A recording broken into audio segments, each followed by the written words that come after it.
Паўлюк прануза рукі салдата.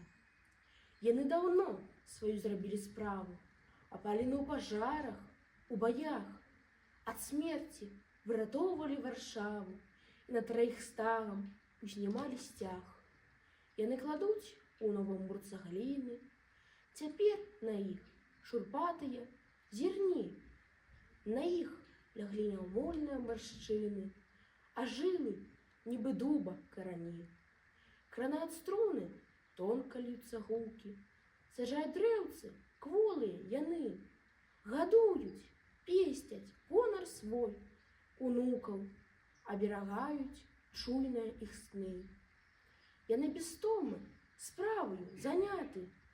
Мой суайчыннік любы, дарагі, ты помні рукі воіна-салдата, што неслі пераможныя сцягі.